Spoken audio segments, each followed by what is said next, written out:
কষ্ট কই মুকার কাছে প্রবাস জীবন এত কষ্ট বুঝি না আগে বুকের লাগা গলার হারে ছেলের মোবাইল ফোন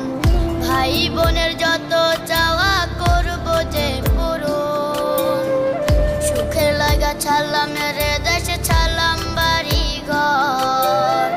কপালে মোর জুটলো না সুখ সারা জনম ভর।